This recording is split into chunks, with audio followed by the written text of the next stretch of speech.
Of course, no one wants to fall off a rope onto a hardwood. Nobody wants to get smashed in the head with a ball. And of course, no one would want to break their bone while playing sport. But any of these could happen to us participating in a number of activities in a physical education class. And so, safety guidelines are very important to consider in physical education. This video will share some guidelines that help prevent accidents or injury in physical education and activities. The most common safety guidelines to consider is to listen carefully and follow directions.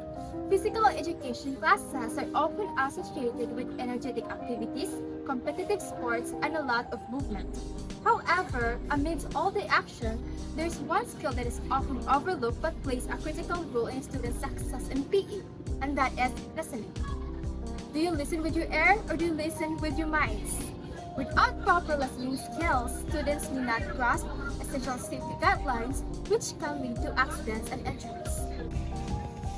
For instance, when playing sports or engaging in complex exercise, the student must know the rules and proper techniques. Not listening to instruction and can result in extended collisions, over-exertion, or even accidents involving PE. Equipment by actively listening, students are better equipped to follow safety protocols, reducing the risk of harms.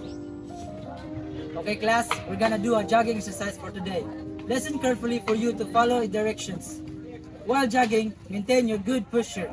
Engage your core. Engage forward to avoid tilting head down and slumping your shoulders. Broaden your chest and keep it lifted as you draw your shoulders and down and back. Understood, boys? Yes, sir.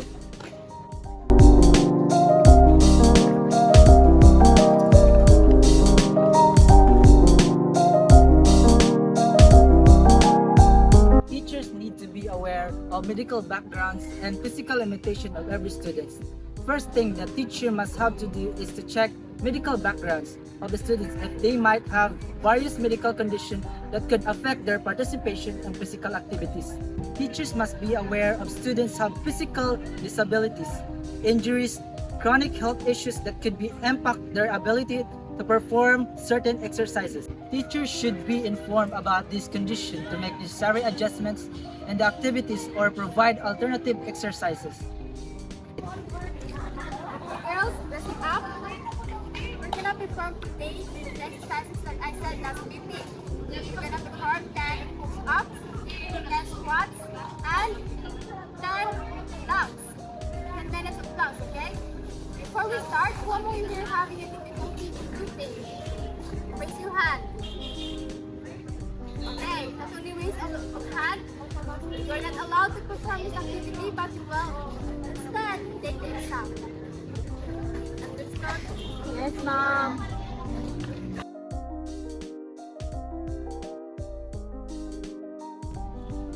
Teachers must demonstrate that all proper precautions will be taken in the interest of student safety. In physical education and healthy safety guidelines, it means that teachers required to showcase and ensure that they will implement all the necessary safety measures, precautions to protect their students during their physical activities and sports. It means that the teacher must assess the safety of the environment, check for potential hazards such as uneven surfaces, sharp objects, or inadequate equipment. Also, teacher must tell the students to have a proper equipment to ensure students to have the appropriate gear such as protective gear, shoes, and clothing suited for the activities. By demonstrating and implementing these precautions, teachers can ensure that they prioritize students' safety, physical education, and healthy safety guidelines.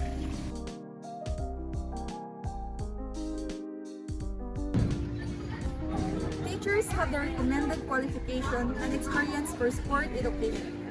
Physical education teachers should be qualified and experienced teachers. Physical education for ensuring a safe, engaging, and effective learning for environment. These teachers should have good qualities, such as having an ability designing appropriate lesson plans, demonstrate proper techniques, assess progress, promote a healthy atmosphere, address a safety concern, and continuously update their skills. What's best is that physical education teacher should have a complete bachelor degree in education with a major in health and physical education. Adhering to his guidelines benefits students' overall health and well-being.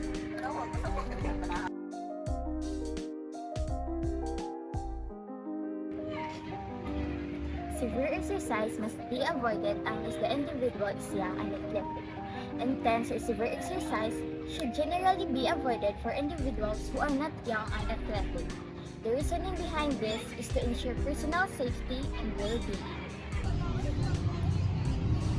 When it comes to physical education and healthy safety guidelines, the focus is on promoting exercise and physical activities that are suitable for an individual's age, fitness level, and overall health condition. Engaging in severe exercise without proper preparation of fitness level can lead to injuries, overexertion, or other health issues.